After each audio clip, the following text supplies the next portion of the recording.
Hello students, welcome to knowledge academy. कैसे हैं आप सभी? I hope you all are doing well in life. आज का जो टॉपिक है वह एजेंसीज ऑफ एजुकेशन से संबंधित है। बीएड के फर्स्ट पेपर के फर्स्ट यूनिट से संबंधित टॉपिक है। एग्जामिनेशंस की दृष्टि से इम्पॉर्टेंट है। But first of all I would like to say that please like, subscribe, share and motivate channel for new updates. It will be beneficial for you. अपने comments अवश्य प्रेषित करें तथा जिस भी टॉपिक पर आपको वीडियो चाहिए उसे कमेंट्स बॉक्स में अवश्य लिखें। First of all let us know what is the meaning of agency of education. English शब्द एजेंसी शब्द की उत्पत्ति लैटिन भाषा से मानी जाती है। It means the word agency is derived from the Latin word agere which means to do और टू एक्ट। इसके अतिरिक्त एजेंसी शब्द एजेंट शब्द से निर्मित है, यानी एजेंट से यह निर्मित है। और एजेंट का अभिप्राय या अर्थ उस व्यक्ति, वस्तु या तत्व से है जो कार्य करता है या अपना प्रभाव डालता है। और इस दृष्टि से देखें तो शिक्षा के साधन यानी एजेंसीज ऑफ एजुकेशन के अंतर्गत वे सभी वस्तुएं, स्थान एवं तत्व आ जाते हैं जो बालक को या छात्र को किसी भी प्रकार से शिक्षा प्रदान करने में समर्थ हैं तथा उनसे प्रभावित होकर बालक कुछ न कुछ अवश्य सीखता है। So we can say by agencies of education we mean that those sources of institution and organisation through which the educand receive education. इस संदर्भ में जी थॉमसन महोदय का विचार है कि व्यापक अर्थ में संपूर्ण वातावरण व्यक्ति की शिक्षा का साधन है, किंतु इस वातावरण में कुछ तत्वों का विशेष महत्व है, जैसे घर, विद्यालय, प्रेस, चर्च, व्यवसाय, सार्वजनिक जीवन, मनोरंजन एवं कोई प्रिय कार्य इत्यादि। Now let us know what is the classification of agencies of education. तो इसके साधनों यानी शिक्षा के साधनों के वर्गीकरण के संदर्भ में यदि चर्चा करें तो इसे 3 भागों में विभाजित किया जा सकता है।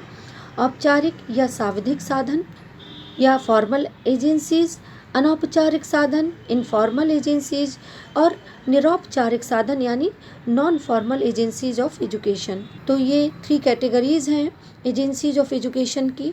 अब हम शिक्षा के औपचारिक साधन यानी फॉर्मल एजेंसीज ऑफ एजुकेशन के पर्सपेक्टिव में डिस्कस करेंगे। तो फॉर्मल एजेंसीज ऑफ एजुकेशन के कुछ स्पेसिफिक कैरेक्टरिस्टिक्स होते हैं, जैसे इन साधनों में शिक्षा का जो कार्य है वह एक निश्चित योजना के अनुसार होता है। इनके निश्चित उद्देश्य होते हैं, निश्चित पाठ्यक्रम होता है तथा इनका एक निश्चित लक्ष्य भी होता है। It has definite aims, its scope is definite, it's begins from school and goes up to university, its schedule is fixed also. The teachers and the learners are aware of the process, formal, fixed and variety of methods। यानी जो शिक्षण की प्रविधियां हैं वो विभिन्न प्रकार की होती हैं, जैसे लेक्चर मेथड है, ब्लैक बोर्ड मेथड है, एक्सप्लेनेशन मेथड है और कई एजुकेशनल टेक्निक्स एवं डिवाइसेस का यूज किया जाता है। निश्चित इनका स्थान होता है, यानी 4 वॉल एजुकेशन होती है। आपको विद्यालय जाना होता है, वहाँ पर आपको औपचारिक शिक्षा ग्रहण करनी होती है। इसके अतिरिक्त जो पाठ्यक्रम है वह भी पूर्व निर्धारित यानी प्री डिटरमाइंड होता है। डिसिप्लिन की भी एक संकल्पना होती है और जनरली स्ट्रिक्टली चीज़ों को फॉलो किया जाता है। एग्जामिनेशन पैटर्न होता है, रेगुलरली ऑर्गेनाइज कराए जाते हैं तथा इन सभी फॉर्मेलिटीज़ के बाद सर्टिफिकेट्स एवं डिग्री आपको दी जाती है। So on the strength of this description we can say under this category we list those institutions which impart definite and ready-made tidbits of knowledge.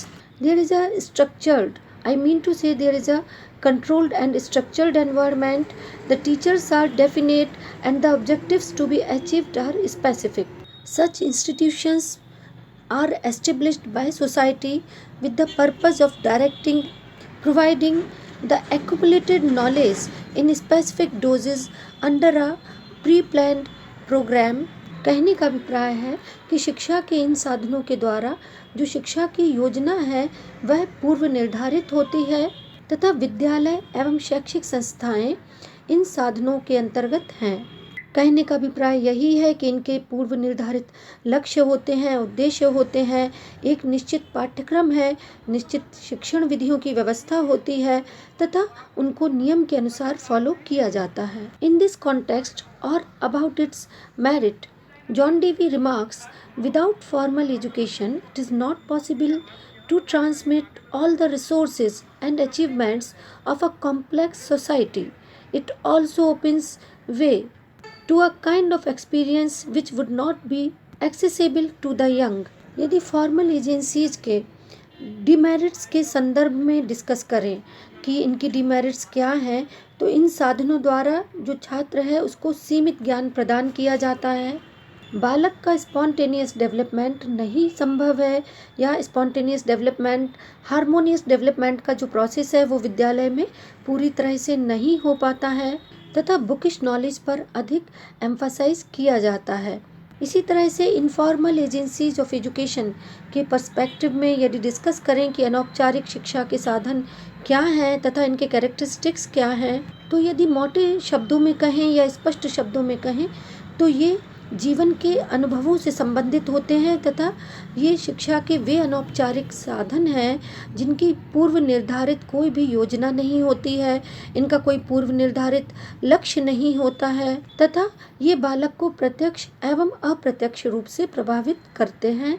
इन साधनों के अंतर्गत परिवार, खेल समुदाय, समाज, राज्य तथा व्यावसायिक साधन जैसे प्रेस, आकाशवाणी, रेडियो, दूरदर्शन, चलचित्र, नाट्यशालाएं, पत्र पत्रिकाएं इत्यादि शामिल हैं। So we can say that informal agencies of education has no definite aims, its scope is not definite, it's a lifelong process. चूँकि ये जीवन से संबंधित है, जीवन के अनुभवों से संबंधित है, इसलिए ये जीवन पर्यंत चलने वाली प्रक्रिया है।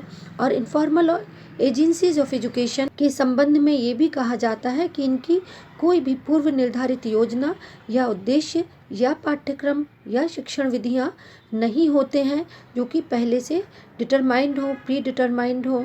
कोई भी इनकी स्पेसिफिक मेथडोलॉजी नहीं होती है। It can be acquired at any place, anywhere, anytime. We can also say curriculum is not definite, is not fixed. There is no issue of discipline also.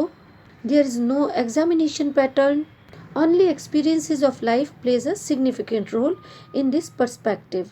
अतः कहा जा सकता है कि इन साधनों के माध्यम से व्यक्ति का स्पॉन्टेनियस डेवलपमेंट संभव होता है, उसके पर्सनैलिटी को मॉडिफाई किया जा सकता है तथा संपूर्ण विश्व ही शिक्षा का स्थान बन जाता है। On the strength of such description we can say informal agencies of education are those institutions which influence the child indirectly. Therefore, the objectives of these agencies are wider and more comprehensive than more educational objectives. In these educational agencies, nothing is pre-planned and rigid. Everything is free and natural. The teachers and strategies, tactics and techniques are not fixed. Informal agencies of education के संदर्भ में John Dewey ने ये माना है कि यह प्रक्रिया अनुभव को व्यापक बनाती है और कल्पना को प्रेरित करती है। यह कथन और विचार में शुद्धता एवं सजीवता लाती है तथा बालक जीवन अनुभवों के माध्यम से कुछ न कुछ हमेशा सीखता रहता है।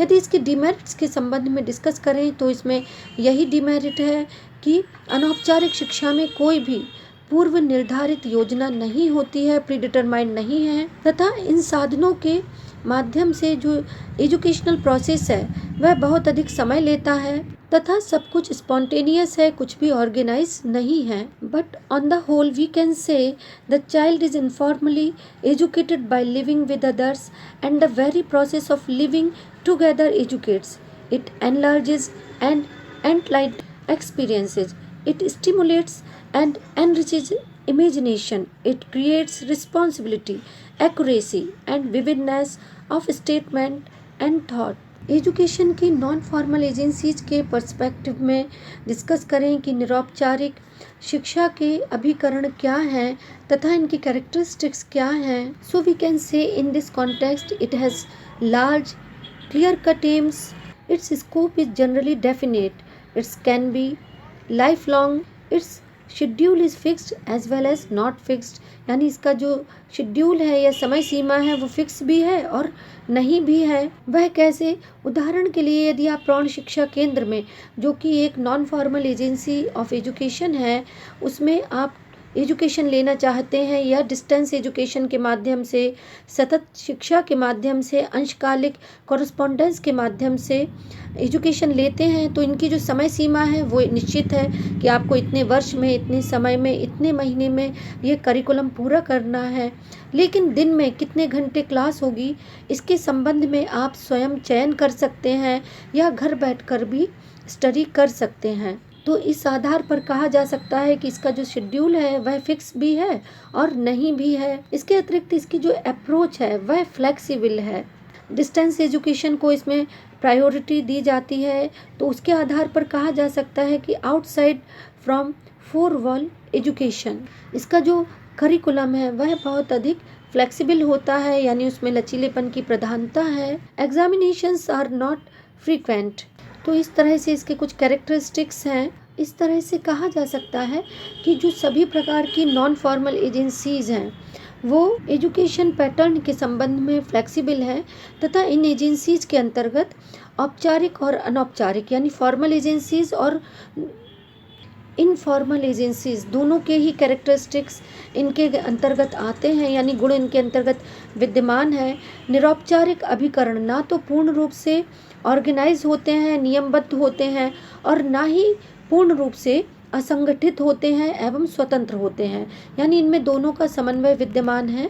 तथा फ्लेक्सिबिलिटी, जैसा कि मैंने अभी डिस्कस किया या बताया कि इनमें लचीलेपन का गुण होने के कारण ये अत्यंत लोकप्रिय हो रहे हैं, जनमान्य हो रहे हैं, तथा जनमानस अपनी इच्छा के अनुसार, अपनी परिस्थिति के अनुसार इनमें एजुकेशन ले सकता है। और इन इंस्टीट्यूशंस में प्रौढ़ शिक्षा केंद्र हैं, सतत शिक्षा है, अंशकालिक शिक्षा व्यवस्था, कॉरस्पॉन्डेंस कोर्सेज, दूरस्थ शिक्षा यानी डिस्टेंस एजुकेशन इत्यादि आते हैं। और इनके साधनों के अंतर्गत, चूँकि इसमें मास मीडिया का भी रोल है या जनसंचार के साधनों में, दूरदर्शन के एजुकेशनल प्रोग्राम्स हैं, आकाशवाणी के एजुकेशनल प्रोग्राम्स हैं, ऑडियो वीडियो टेप, कंप्यूटर, चलचित्र इत्यादि, ये जो in non formal agencies of education है उनके अंतर्गत इनको देखा समझा जाता है। Non formal agencies of education के जो उद्देश्य, पाठ्यक्रम, शिक्षण विधियाँ इत्यादि निश्चित अवश्य हैं, लेकिन इनमें फ्लेक्सिबिलिटी विद्यमान है और छात्रों के प्रवेश, शिक्षण, अनुशासन इत्यादि के संबंध में लिबरल टेक्निक्स को या उदार एवं लचीले दृष्टिकोण को ये अपनाते हैं। इनमें शिक्षा प्राप्त करने के स्थान, समय इत्यादि का कोई प्रतिबंध नहीं होता है। ये किसी भी स्थान पर, किसी भी समय में शिक्षा को देने में सक्षम है या इनसे ज्ञान प्राप्त किया जा सकता है। उदाहरण के लिए रेडियो है, टेलीविज़न है या टेप रिकॉर्ड है, कंप्यूटर है, इनमें आप कभी भी शिक्षा प्राप्त कर सकते हैं इन साधनों के माध्यम से। और non formal agencies of education का एक कैरेक्टरिस्टिक ये भी है कि ये उन सभी लोगों के लिए वरदान है जो किन्हीं कारणों से शिक्षा समय से प्राप्त नहीं कर सके, जैसे नौकरी पेशा लोग हैं, विद्यालयों में जो छात्र समय से प्रवेश नहीं कर पाए, आदिवासी लोग हैं, या वे लोग जो अपने घर पर अपनी इच्छा के अनुसार ज्ञान प्राप्त करना चाहते हैं। अतः कहा जा सकता है कि निरौपचारिक अभिकरण यानी non formal agencies of education के अंतर्गत पाठ्यक्रम निश्चित होता है, किंतु जो टीचिंग मेथड्स हैं और प्लेस है, जो एजुकेशन से संबंधित जो स्थान है, वह अनिश्चित रहता है। फॉर्मल एजेंसीज़ में आपने देखा होगा ये सक्रिय साधन है और इनमें जो टीचर टॉट रिलेशन है वो आमने सामने रहता है।